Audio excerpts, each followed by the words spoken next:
paling penting di sini adalah ketika kita ingin memulai suatu bisnis,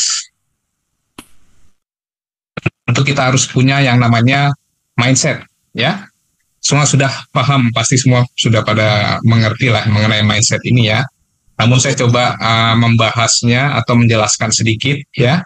Di sini ada 3 hal mindset ketika kita ingin memulai suatu usaha atau bisnis. Dalam hal ini adalah bisnis yang berbasis network marketing, ya, dan produknya kita juga sudah kenal ya, sudah tahu. Nah, dari mindset ini terdiri dari 4 komponen ya, yaitu adalah sikap, ya, kemudian behavior ya, perilaku kita, kemudian action, ya, kemudian tindakan kita seperti apa, dan kemudian jika hal ini dilakukan berulang-ulang, ya, terus-menerus kita lakukan, itu akan menjadi karakter, ya, menjadi karakter kita, dan hasilnya adalah keberhasilan atau sukses. Makanya kalau kita perhatikan orang-orang yang berhasil atau orang-orang yang sukses itu orang-orang yang berkarakter, ya. Tidak ada orang-orang yang tidak berkarakter, yang tidak sukses. Semua orang-orang yang berhasil itu punya karakter atau punya kepribadian yang kuat, ya, terhadap tujuan yang ingin dia capai. Nah, jadi dalam hal ini tentu kita ikut ya, atau kita bergabung pada malam hari ini di Zoom ini, tentu kita punya tujuan, ya, kita punya tujuan. Nah, tujuan kita ini apa? Tentu untuk keberhasilan, ya. Kita tidak bisa memungkiri bahwa ini adalah bisnis people ya, bisnis bagaimana kita membangun manusianya. Ya, kalau kita sering mendengarkan, ini sebenarnya sudah umum lah di network marketing ya. Saya percaya semua di sini sudah paham, sudah mahir semua dalam network marketing. Ini adalah bisnis membangun manusia, ya. Jadi dimulai dari apa? Mindset kita, sikap kita di dalam hati kita, sikap ya. Dan nanti sikap ini akan kita lakukan dalam bentuk tindakan dan akhirnya mencapai suatu kesuksesan. Ada beberapa hal yang perlu kita lihat poin-poinnya ya. Di sini adalah komitmen. Ya, highlight-nya kita akan menghadapi banyak tantangan ya. Kalau kita tidak punya komitmen, maka jangan berharap kita bisa menang dalam menghadapi apa? Tantangan dan masalah. Tidak ada bisnis yang mudah kecuali money game ya. Kalau kita ikut money game mudah banget, investasi, taruh duit, nanti tinggal nunggu hasil. Tapi akhirnya apa? Di ujung-ujungnya akan apa? Akan scam ya. Dan kemudian kita lihat disiplin. Nah, ini paling penting ya. Kalau kita bicara disiplin, bagaimana kita menggunakan waktu kita dengan baik. Ya, pernah dengar istilah nggak? Waktu itu tidak untuk ditabung. Ya, jadi waktu itu tidak untuk ditabung, tetapi dipergunakan. Jangan disimpan-simpan waktu ya. Tapi kita manfaatkan waktu dengan melakukan segala hal yang berkaitan dengan usaha kita. Ya, itulah yang disebut apa? Jangan ditabung, tapi dipergunakan waktu itu. Waktu ya. Kemudian motivasi yang tinggi. Di sini saya highlight yaitu semangat ya. Ketika kita menghadapi satu bisnis usaha pasti akan menghadapi banyak yang namanya rintangan, dan rintangan ini dapat menyebabkan kita apa? Gagal kalau tidak punya motivasi. Ya, jadi motivasi itu harus kita apa? Kita miliki ya. Karena apa? Motivasi kita adalah untuk berhasil, untuk sukses ya. Jadi ini penting ya. Kalau tanpa motivasi kita tidak akan pernah berhasil. Makanya salah satu kita bisa termotivasi adalah ikut dalam acara seperti ini ya, Zoom atau gabung dalam WA group ya. Kemudian kita lakukan aktivitas ya. Ini yang dapat membangkitkan motivasi kita. Dan kemudian keterlibatan penuh ya. Keterlibatan penuh ini lebih kepada kita melakukan ini jangan setengah-setengah ya. Jadi kita perlu juga mempelajari ya. Kita harus ikut pelatihan acara Zoom seperti ini, kita harus punya semangat ya. Saya pada malam hari ini ada Pak Anwar ya, saya salut sama Pak Anwar ya, karena hampir setiap hari selalu mengikuti Zoom ya. Kenapa? Karena dia mau terlibat secara penuh dan hasilnya boleh kita lihat ya. Pak Anwar salah satu peraih omzet yang paling banyak juga ya di Indonesia ya. Jadi ini penting sekali ya. Dan kemudian kemauan untuk belajar ya. Jadi kalau kita masuk pada sesuatu yang baru, kita jangan bawa ego kita ya. Kalau kita bawa ego kita tidak akan mau belajar, karena saya pikir saya saya sudah biasa berbisnis gitu ya. Tapi ingat, ini bisnis yang mungkin agak berbeda metodenya dengan bisnis yang pernah kita lakukan. Ya, oleh karena itu kita harus punya hati yang mau untuk apa? Mau mendengarkan. Ya, tujuannya apa? Itu akan mengembangkan diri kita. Ya, kalau kita mau belajar, mau rendah hati, maka kita dapat apa? Dapat menyerap apa yang akan kita pelajari, informasi yang kita dapat dan kita lakukan. Ya, itulah salah satu keberhasilan itu. Kalau orang yang sudah merasa dia bisa tahu segala hal, dia tidak akan pernah mau belajar. Ya, dan kemudian berorientasi pada tim. Ya, ini tujuannya adalah kita membangun tim. Ya, ini tadi saya katakan bahwa bisnis ini adalah bisnis membangun manusia. Jadi kita betul-betul harus bantu tim kita. Ya, jangan mereka hanya digunakan sebagai tim kita ini hanya kita gunakan ya atau kita manfaatkan, tidak ya. Kita harus bantu semaksimal mungkin, sebaik-baiknya ya. Kemudian komunikasi kita harus efektif ya. Bagaimana kita berbicara, bagaimana kita membangun hubungan, itu penting ya. Kalau kita mau belajar lagi mungkin lebih dalam, tidak di sini ya. Bagaimana komunikasi yang efektif, yaitu kita bisa banyak baca buku atau browsing-browsing di internet, banyak tips-tips bagaimana meningkatkan komunikasi, karena itu penting ya, karena ini people business ya, business people ya, kita banyak berinteraksi dengan orang. Dan kemudian kerja keras dan ketekunan, tidak ada yang menyangkal hal ini ya, semua orang pasti tahu kita butuh kerja keras dan juga ketekunan. Tujuannya apa? Supaya tidak mudah menyerah ya, kita tidak punya berah dan kita layak memperjuangkan bisnis kita ini. Karena apa? Karena ini perusahaan ya, perusahaan ini sudah 35 tahun. Jadi kita tuh punya fokus, punya tujuan, kita tidak takut akan akan tiba-tiba perusahaannya kolaps gitu ya. Tidak ya, karena ini perusahaan sudah usianya sudah tua, berarti kita tahu ini adalah perusahaan yang kuat ya. Jadi di sini kita harus kerja keras ya dan tekun ya. Ketekunan mengalahkan orang yang punya skill ya, ada istilah seperti itu ya. Orang yang mungkin punya berbagai macam skill, kehebatan, tapi kalau dia tidak tekun, dia juga tidak akan bisa berhasil. Tapi kalau orang yang skillnya mungkin tidak terlalu istimewa, tapi dia tekun, dia akan akan berhasil ya. Kemudian berpikiran positif ya. Di sini bagaimana kita selalu berpikiran positif terhadap diri kita sendiri. Kalau kita tidak positif pada diri kita sendiri, maka kita tidak punya motivasi. Seperti tadi sudah kita bahas ya. Kalau tidak ada motivasi, kita akan gampang akan gampang menyerah. Kemudian kita berpikir positif terhadap bisnis ini ya. Kita tidak malu untuk memperkenalkan bisnis ini kepada siapapun ya, dan kita yakin bahwa bisnis ini dapat membantu banyak orang. Sudah ada buktinya? Sudah ada buktinya ya. Jadi bukan tidak ada bukti, sudah ada buktinya. Kemudian berpikir positif juga terhadap prospek kita ya. Prospek kita, kalau bagaimana kita menghadapi penolakan, kita tetap berpikir positif ya. Bagaimana kita mungkin tidak diterima ketika kita presentasi atau mungkin mendapatkan respon yang negatif, tetap kita harus berpikir positif. Tujuannya apa? Supaya kita tidak mudah down ya, motivasi kita tetap terjaga ya. Dan kemudian kalau semuanya kita lakukan secara terus-menerus ya, terjadi mindset yang benar di dalam pemikiran kita, tindakan kita, dan menghasilkan karakter. Suatu saat kita akan menjadi orang yang berintegritas ya.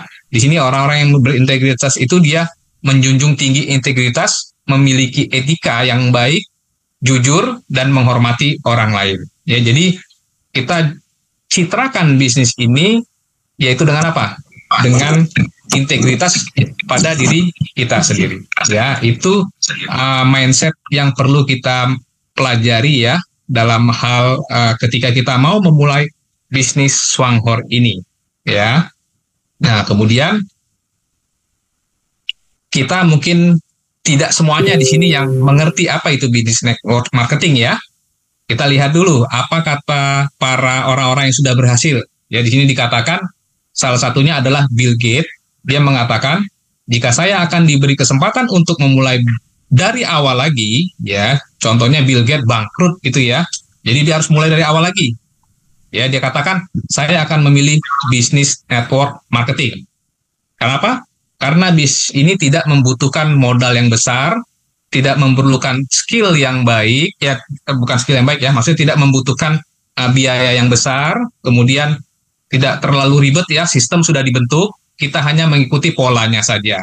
Ya, makanya beliau mengatakan demikian. Nah, kemudian Najwa Shihab pernah membahas ini dalam Metro TV ya. Dia mengatakan bahwa network marketing itu mendapati urutan pertama ya, pekerja yang dibayar atau profesional ya, profesional yang dibayar termahal.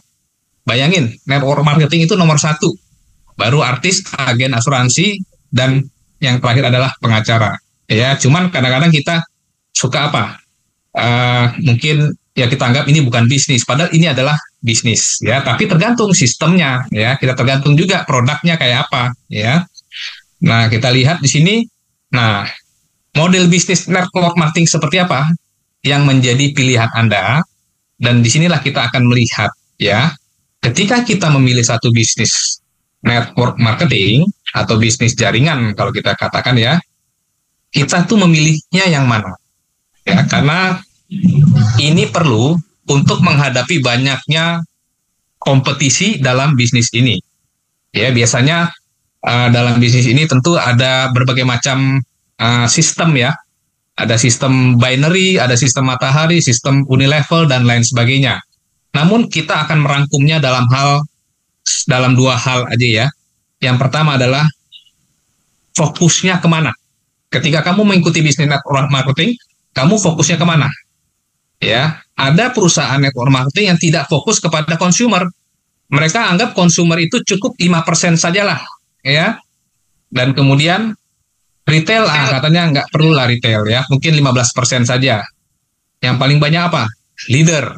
Ya, jadi kalau bisa sebanyak-banyaknya dapat leader, ya, atau orang yang mau aktif giat mempromosikan bisnisnya, ya.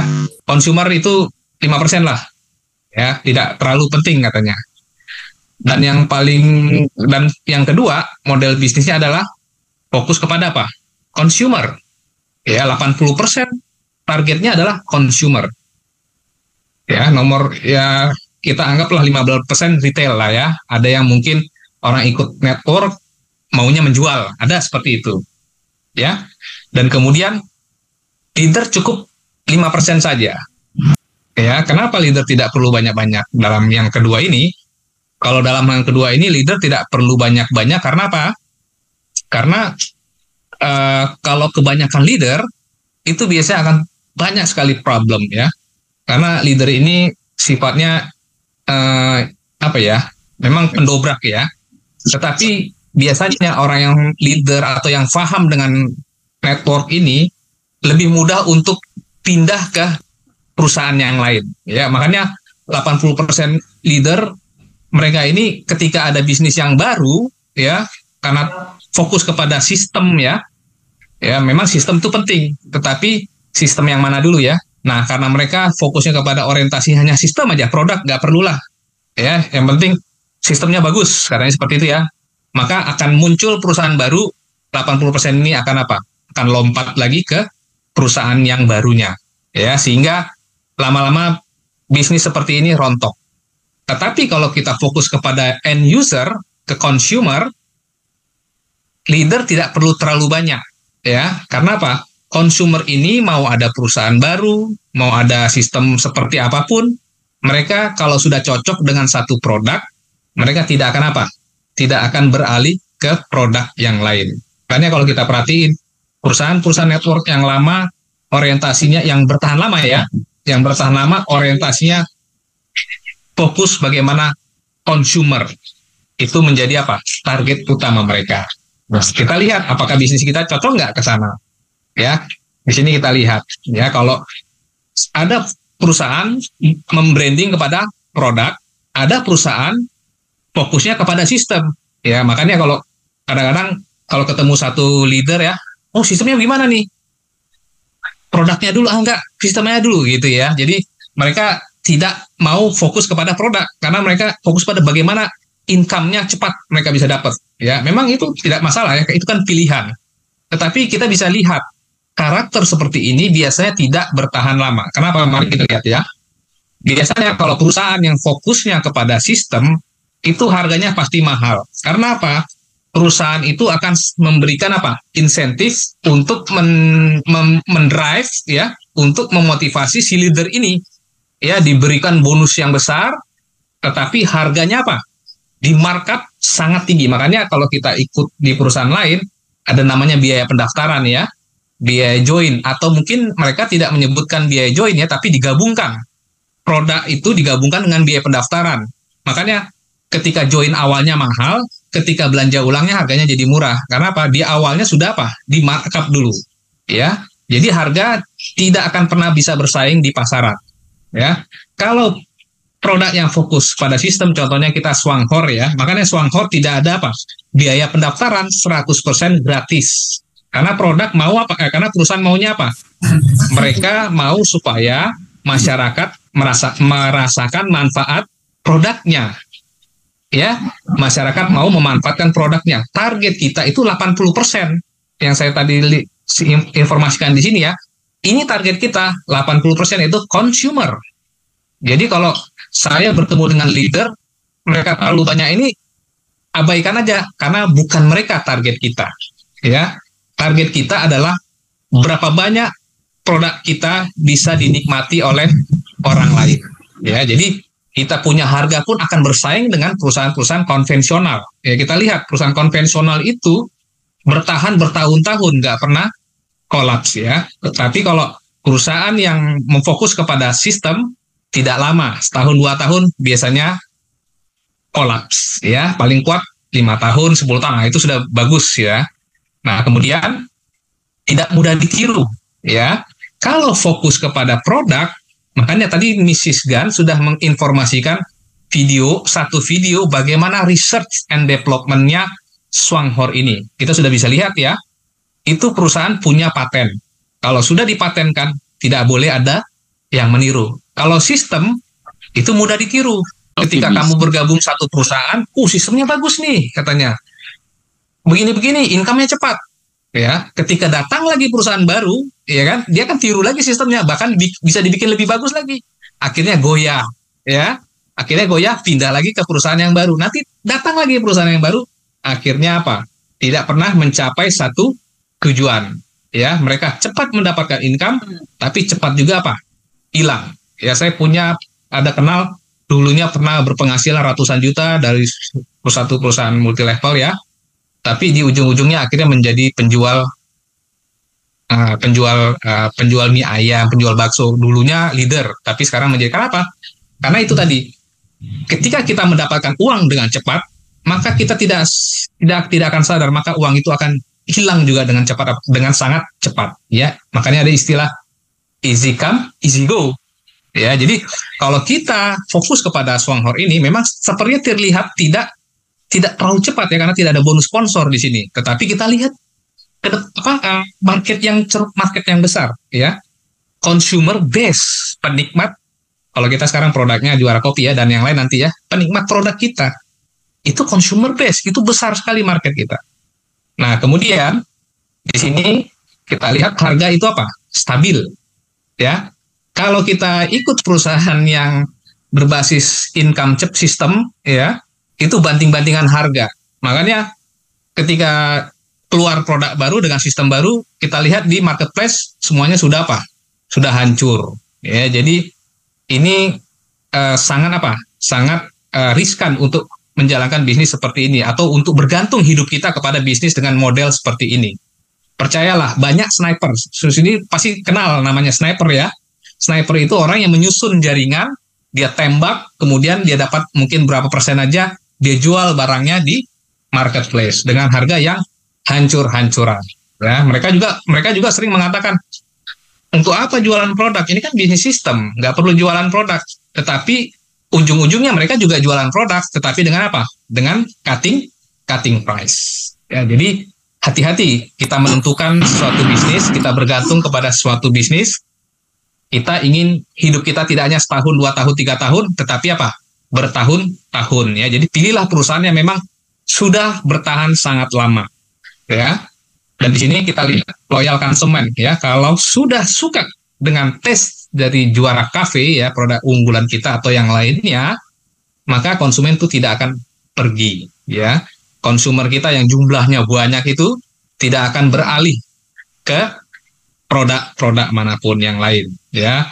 Harganya pas dan kemudian kualitasnya rasanya juga pas, enak, ya. Jadi inilah mindset kita, ya. Jadi kalau kita ya branding kepada produk itu seperti kita membangun sebuah rumah di atas batu, tidak mudah goyah. Tapi kalau kita hanya melihat sistem aja, ya, produk nantilah, yang penting sistem katanya, ya.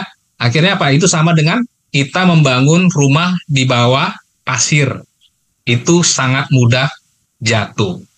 Ingat, ini yang menentukan jalan hidup kita bukan hanya setahun, 2 tahun, tetapi 5, 10, dan seterusnya. Ya, saya dapat info Mrs. Gunn ini konsumen pengguna Swanghor bertahun-tahun, ya. Sudah lama menggunakan produk ini, sampai sekarang masih menggunakan produknya. Nah, itulah yang namanya apa? Loyal consumer, ya, konsumen yang loyal kita bangun dari kualitas produk yang kita tawarkan, ya. Jadi bukan hanya fokus kepada sistem perlu, ya, itu penting, ya, tetapi kita harus bisa balance, seimbang, ya, produk yang bagus, sistemnya juga mendukung, tetapi jangan hanya fokus kepada sistem saja. Nah, ini ada satu contoh, saya dapat info ini dari Simon, ya. Jadi pada tahun ini nih, ya, ini pertemuan seminar, ya, tahun 1992. Ini leader-leader Swanghor yang bertahan 20-30 tahun. Bayangin, mereka itu sudah pensiun. Karena apa? Karena sudah menikmati passive income. Coba mereka hanya bertahan 5 tahun, keluar, nggak akan bisa mendapatkan passive income. Ya, inilah real passive income itu. Ketika produk itu sudah apa? Sudah menjadi kesenangan atau kebutuhan kepada banyak orang, ya. Jadi inilah yang benar-benar dinamakan passive income itu, ya. Bukan ucapannya aja passive income, realitasnya tidak demikian, ya. Jadi sudah ada buktinya di Swanghor ini. Tinggal mindset kita tadi, ya. Mindset kita fokuskan action dan menjadi karakter, ya, kebiasaan untuk apa? Mencapai kesuksesan, ya, kebiasaan yang baik, ya. Tentu ini kebiasaan yang baik, bukan kebiasaan yang buruk. Nah, kemudian real passive income itu bisa terjadi. Nah, disinilah kesimpulannya, ya. Kita convert orang yang tadi consumer untuk menjadi prosumer. Ya, jadi begini, ya, teman-teman, ya. Ketika kita menawarkan juara kafe, bolehlah kita jual, kalau saset per saset bisa kita jual. Ya, tapi kalau terus-terusan kita jual kepada orang itu, jangan. Karena apa? Karena dunia digital ini cepat, ya. Ketika dia suka dengan kopi ini, dia akan searching di internet, ya kan? Ketika kita hanya fokus kepada menjual kepada satu orang, lama-lama dia akan mencari di internet, dia lihat, wah, di sini lebih murah, bisa jadi member ternyata. Nah, jadi usahakan pertama kita bolehlah menjual, untuk berikutnya convert mereka untuk menjadi apa? Anggota, yaitu prosumer tadi, ya. Yang tadinya mereka consumer, kita convert menjadi prosumer. Artinya mereka pengguna produk, tetapi juga apa? Selain penikmat, mereka juga bisa menjadi apa? Perekrut, ya. Orang-orang yang menawarkan manfaat kopi ini kepada orang lain. Makanya terciptalah satu plan 1-1-1. Ini konsepnya bagus sekali, ya. 1-1-1 ini. Karena apa? Karena orang yang ingin menikmati kopi itu cukup 1 bulan aja mengajak 1 orang, kan? 1 bulan 1 orang beli 1 kopi konsumsi. Bulan berikutnya kita beli lagi, orang yang kita ajak tadi, kita bantu bagaimana cara apa? Merekrut temennya. Ya, setiap orang pasti punya teman. Kalau kita katakan saya nggak punya teman, buka aja kontak WA, nomor WA kita, ada ratusan orang di sana. Ya, itu bisa menjadi apa? Consumer ke prosumer kita. Ya, tinggal actionnya aja, mau nggak? Gitu, ya. Kalau kita mungkin kurang pintar berkomunikasi, bisa minta bantuan tim leader kita. Ya, jadi ini yang paling tepat dengan kata-kata consumer to prosumer dengan plan 1-1-1. Ya, karena tidak semua orang melek yang namanya sistem. Ya, ada yang apa nih ribet gitu, ya. Jadi kita tawarin 1-1, ya. Nah, kemudian kita lihat banyak produk kita semuanya ya. Ini puluhan tahun nih produk ini eksis ya. Kalau kita mau bicara mengenai Ganoderma itu saya juga setelah tahu, saya orangnya termasuk detail ya. Saya termasuk detail ketika ada orang menawarkan sesuatu kepada saya pelajari. Saya pelajari itu detail, saya pelajari mengenai jamur Ganoderma. Semakin saya pelajari mengenai jamur Lingzhi ini ya, saya baru tahu juga ternyata ini produk Lingzhi ini luar biasa manfaatnya. Ya, Ganoderma ini hampir semua aspek kehidupan kita ya, dia bisa apa? Dia bisa bantu dari diabetes, dari masalah sirkulasi darah, ya, flak darah, imun sistem, ginjal, organ ginjal, liver kita, ya, kemudian tulang, ya, tulang bone, ya, itu bisa semua. Hebat ini Ganoderma ini ya. Makanya Swanghor itu punya risetnya sendiri ya, khusus untuk Lingzhi. Jadi ini salah satu mengapa saya pilih Swanghor ya, dan saya lihat ini bagus. Mereka punya spesialisasi, itu penting ya. Setiap perusahaan yang punya spesialisasi itu perusahaan itu pasti kuat ya. Jadi ada contohnya satu perusahaan yang spesialisasinya apa? Penurunan berat badan ya, ada perusahaan seperti itu ya. Ada perusahaan yang spesialisasinya apa? Mungkin yang lain lah ya. Jadi spesialisasi itu penting. Nah, kalau kita spesialisasinya adalah Lingzhi ya, dari Lingzhi atau Ganoderma bisa diciptakan ke berbagai macam produk. Kemarin saya ketemu satu penjual teh ya, teh yang di pinggir jalan itu ya. Saya ngobrol sama kebetulan Cici ya. Dia bilang, "Ci, mau nggak kopi Ganoderma ini?" "Oh, Lingzhi?" Saya bilang. "Oh, Lingzhi ya," katanya. "Iya, Ci, Lingzhi." Wah, saya tertarik itu katanya, Lingzhi. Ya, jadi mereka tahu Lingzhi atau Lingzhi ini ya, manfaatnya bagus. Jadi itu bisa kita kita bisa perkenalkan ya. Nah, kemudian kita lihat lah ya, ini company perusahaan ya, kita sudah lihat ya, berdiri dari tahun 1987 ya, nama dari Double Crane dulu awal namanya ya, dan mereka punya penelitian produk-produk Lingzhi ya, fokus kepada Lingzhi, ini spesialisnya. Jadi kalau ada perusahaan Lingzhi dari luar, boleh di-compare mana yang lebih bagus dengan produk mereka ya, karena Lingzhi itu ya asal mulanya dari herbal dari TCM ya, tradisional Tiongkok punya. Kalau kita ingin cari Lingzhi terbaik, tidak ada di negara lain kecuali di Tiongkok ya. Salah satunya adalah di Taiwan ya. Nah, kemudian berganti nama menjadi Swanghor ya. Jadi kalau nanti mau searching di internet boleh Double Crane. Itu perusahaan awalnya dan bernama setelah restrukturisasi mereka menjadi nama apa? Grup Swanghor ya. Dan kemudian fokus mereka adalah kepada individu untuk berwirausaha. Bisa aja mereka ambil Lingzhi, dia jual kepada perusahaan-perusahaan besar ya, mau menjual produk mereka bisa aja, tapi tidak, mereka berikan kepada kita ya, kepada member untuk apa? Supaya kita punya penghasilan atau income tambahan dengan wira swasta memperkenalkan produk mereka. Jadi digunakanlah sistem pemasarannya network marketing ya, tidak langsung ke perusahaan-perusahaan besar ya. Jadi ini kesempatan bagi kita. Nah, kemudian pendekatannya yang terbukti efektif ya, dan kita lihat sudah ada bukti bagaimana orang-orang yang mendapatkan kesehatan mereka, testimoninya banyak sekali ya kalau mau melihat Lingzhi-nya Swanghor ini, dan juga orang-orang yang secara finansial mendapatkan keamanan finansial ya. Nanti bisa searching bisa buka websitenya. Nah, inilah ya produknya, teknologinya, manufacturingnya. Mereka punya bioteknologi, mereka punya pembibitan penanaman Lingzhi secara mandiri ya.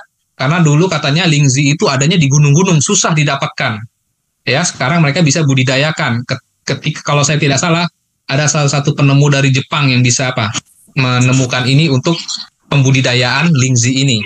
Ya, jadi di Taiwan, di Double Crane inilah dibudidayakan Lingzhi. Jadi ini Lingzhi-nya juga ada banyak ya, ada ratusan jenis Lingzhi. Mereka pilih yang terbaik. Mereka sudah pasti tahu yang mana yang paling bagus ya. Nah, sekarang kita ke Juara Cafe ya. Apa sih yang membuat Juara Cafe ini sangat spesial? Namun sebelumnya kita lihat dulu potensi market ya. Setelah air, teh dan kopi adalah minuman yang paling sering dikonsumsi di planet ini. Ya, jadi Kita nggak usah banyak bicara pun sudah tahu ya, kopi dan teh itu minuman yang paling apa? Paling banyak dikonsumsi. Artinya market itu sudah tersedia. Ya, tersedia. Namun kita lihat apa dampaknya terhadap kesehatan ketika peningkatan teh dan kopi ini ya. Namun sebelum kita lihat di sini ya, Indonesia termasuk konsumsi terbesar kelima di dunia untuk kopi. Jadi ini omsetnya bukan ceruk market kita bukan lagi miliaran, ini udah triliunan. Coba kita perhatiin, di mana-mana ada apa? Kafe ya, ada macam-macam gerai-gerai yang menjual kopi dan teh. Memang itu konsumsi yang paling banyak, minuman yang paling banyak orang konsumsi. Jadi market kita ini besar sekali karena kita masuk ke segmen yang lain ya. Nah di sini juga dikatakan pria lebih banyak ya, mereka bisa konsumsi itu 4-5 gelas kopi per hari. Wah, itu berbahaya sebenarnya ya. Karena apa? Karena kopi-kopi di luar itu kafeinnya tuh tinggi. Saya baca dari FDA punya informasi ya, orang manusia itu paling batas maksimal itu 400 gram kafein sehari. 400 gram. Itu sama dengan secangkir atau secangkir lebih ya. Kalau dijual kafein yang dijual di kopi-kopi yang itu ya, bukan kopi instan ya, kopi-kopi di kafe-kafe itu kafeinnya tinggi sekali itu. Kalau kopi instan mungkin kafeinnya rendah, tetapi gulanya tinggi karena dia essence ya, dia 30% atau berapa itu hanya essence saja. Biji kopinya sedikit ya, jadi kafeinnya memang rendah, cuman kebanyakan bahan kimia. Nah itu juga tidak baik bagi kita ya. Jadi memang kopi ini minuman kontroversial ya. Nah di sini kita lihat dampaknya ketika peningkatan kopi dikonsumsi, kopi instan ya, akhirnya apa? Peningkatan penyakit diabetes ya. Indonesia memiliki jumlah penderita diabetes yang tergolong tinggi di skala Asia Tenggara maupun global. Salah satunya adalah penyebabnya adalah kebiasaan mengkonsumsi minuman-minuman tinggi gula. Makanya saya punya konsumen ya, Pak gimana rasa juara kafenya? Enak, tidak terlalu manis katanya. Ya memang kita tidak menggunakan gula yang tinggi kalori ya, kita pakai gula tebu yang asli ya. Dan kemudian tidak ada, kalau orang yang minum kopi instan itu katanya dia ya, ada rasa tuh tertinggal esensnya di mulut. Ya, tapi kalau juara kopi ini tidak. Ya, jadi inilah kesempatan kita untuk mengedukasi masyarakat bahwa change aja, tukar dari instan ke healthy coffee. Ya, kenapa dia katakan ini juara kopi, ini kopinya sehat? Ya, saya bukan peminum kopi ya. Saya bukan peminum kopi karena saya tidak terbiasa. Tapi saya sudah coba cicipin, ini memang enak ya. Dan di sini kita lihat sejarah kopi ya. Kita lihat kalau kita ingin mengetahui juara kopi atau CEO kopi, kita harus tahu sejarahnya. Ya, dari mana terciptanya ide menamakan CEO kopi. Ya, CEO ini untuk di Malaysia, Thailand, dan Singapura. Kalau di Indonesia namanya Juara Cafe. Ya, itu sama, tidak ada bedanya. Jadi kalau CEO itu di Malaysia, Thailand, Singapura, kalau Indonesia Juara. Kenapa? Karena sudah di Indonesia tidak boleh pakai lagi nama CEO karena sudah ada patennya. Ya, sudah ada merek kopi lain yang pakai CEO kalau saya tidak salah ya. Makanya kita pakai nama Juara. Tetapi sama, identik dia. Kenapa? Nanti bisa lihat di badan POM-nya. Ya, teman-teman lihat di belakang. Di situ ada badan POM. Kodenya tuh ML, bukan MD ya. Kalau ML itu makanan luar negeri. Artinya barang impor. Jadi Juara Cafe itu barang impor. Bukan dalam negeri, bukan diproduksi di sini. Ya, kalau kita cek lagi namanya, nomor registrasinya, searching di Badan POM, itu ada nama PT-nya, ya, perusahaannya dari Malaysia punya, ya, untuk Juara Cafe-nya. Tetapi Lingzi-nya tetap dari Taiwan. Ya, jadi sejarahnya CEO Cafe ini atau Juara Kopi ini adalah kisah dari Mr. Terashima. Mungkin sebagian sudah pada tahu, mungkin ada juga yang belum ya. Jadi di sini Mr. Terashima ini mengalami suatu kecelakaan dan dia mengalami kelumpuhan selama 3 tahun. Dan Mr. Terashima ini doyan apa? Minum kopi, ya. Nah, kemudian ada member Lingzi yang di Jepang, ini kisahnya di Jepang ya. Setiap Mr. Terashima ini minum kopi, dia lumpuh ya. Dikasih apa? Ditaburin Lingzi-nya, ya. Setelah konsumsi beberapa kali, ternyata dia akhirnya yang tadinya tidak bisa berjalan sama sekali sudah dapat berjalan sembuh secara total. Ya, itulah hebatnya Lingzi tadi ya. Setelah hanya dicampur dengan dengan kopi, bisa membuat Mister Terasima ini normal kembali. Ini kesaksian dia ada di YouTube juga ada. Jadi dia sembuh secara total dari kelumpuhan. Ya, jadi perusahaan Swanghor heran juga ya, oh ternyata ide ini bagus. Bagaimana mencampurkan Lingzi dengan kopi. Makanya dibuatlah formulasi ini selama 4 tahun. Bayangin, penelitian R&D untuk membuat juara kopi ini 4 tahun. Ini bukan waktu yang singkat ya. Artinya mereka tidak asal jadi, oh pesan bikin, enggak. Ini ada risetnya dulu ya. Bagaimana dampaknya terhadap kesehatan, bagaimana rasanya, ya rasanya cocok enggak, ya itu yang mereka lakukan selama 4 tahun itu. Dan akhirnya terciptalah SH Juara Cafe yang saat ini sudah mungkin sebagian teman-teman sudah konsumsi ya. Dan di sini lihat memang kita punya itu dari Brazil ya, Prime ya, Premium Coffee Bean dari Brazil. Jadi bukan essence. Jadi memang betul-betul biji kopi asli. Kalau ditanya Brazil sudah pasti sudah tahu ya, semua orang yang ngerti kopi tahu lah ya. Memang ini sumber kopi terbesar di dunia ya, dari Brazil. Yang kemudian creamernya ini yang menarik ya. Ini dari Belanda ya, dari creamernya yang bikin dia lembut ya, yang bikin dia halus itu dari VCO, bukan minyak sawit, beda ya. Ini minyak kelapa atau VCO kalau di Indonesia, Virgin Coconut Oil ya. Sudah tahu itu manfaat VCO itu sangat bagus untuk tubuh, untuk kesehatan. Bukan minyak kelapa. Kalau minyak kelapa itu isinya bisa menyebabkan apa? Trans fat ya, menyebabkan inflamasi pada pembuluh darah. Itu bisa jadi penyempitan. Makanya trans fat itu berbahaya. Makanya banyak creamer-creamer yang di pasaran itu hati-hati ya, itu hati-hati. Walaupun di kemasannya saya ada baca di satu website ya, website yang cukup kredibel ya. Walaupun di kemasan ditulis tidak ada trans fat, mungkin hanya berapa, itu mengandung trans fat sebenarnya. Karena dia kurang dari berapa persen gitu, itu mengandung trans fat. Ya, tetapi kalau kita punya, ini tidak ada trans fatnya. Justru Virgin Coconut Oil ini, VCO, itu bagus untuk pencernaan. Boleh searching deh manfaat VCO, searching aja. Di internet banyak tuh ya, Virgin Coconut Oil manfaatnya apa. Itu yang kita pakai. Makanya creamer kita ini aman untuk dikonsumsi. Dan kemudian Yika Ganoderma. Bukan hanya Ganoderma ya, tapi Yunqian. Yunqian ini sudah dipatenkan ya di Taiwan. Dan apa manfaatnya kita lihat. Yunqian Ganoderma. Nah ini dia.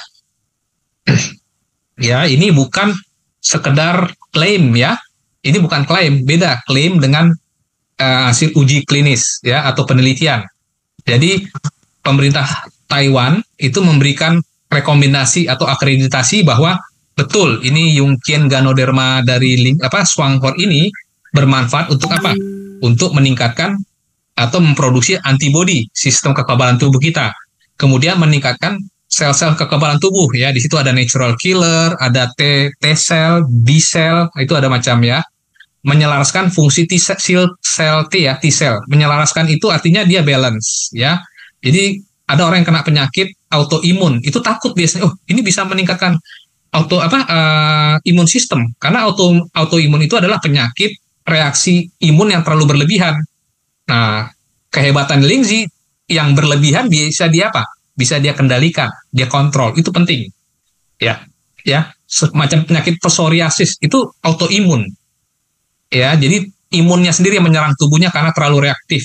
Ya, jadi si Yunqian ini bisa menstabilkan. Jadi kalau ada orang kena autoimun seperti psoriasis, boleh dikasih apa? Lingzi ya. Kemudian dia dapat mengaktifkan sel pembunuh alami ya, natural killer tadi. Ya, itu nanti boleh searching di YouTube ya. Bagaimana natural killer membinasakan sel kanker. Itu searching aja. Itu ada live-nya. Dan kemudian meningkatkan fagosit, dan fungsinya adalah dan juga di sini dikatakan dapat apa? Mengurangi kadar serum GOT dan GPT dalam tubuh. Ini berkaitan dengan liver. Ya, kalau liver orang bermasalah, GOT dan GPT-nya itu tinggi dia. Orang yang kalau GOT dan GPT-nya tinggi, itu livernya lagi bermasalah. Nah, dengan mengkonsumsi Yunqian Ganoderma atau Juara Cafe ini, itu dia bisa bantu normalkan fungsi liver. Ya, karena ada kesaksian dari Malaysia ya. dia kena penyakit liver, fatty liver level 3. Minum ini aja, Esa Juara Cafe turun fatty livernya ya. Itu hebatnya produk kita, bukan hanya nikmat tapi juga berkhasiat ya. Sudah ada sertifikasinya ya dari Jepang dan juga dari Taiwan. Nah, ini saya hanya introducing aja ya.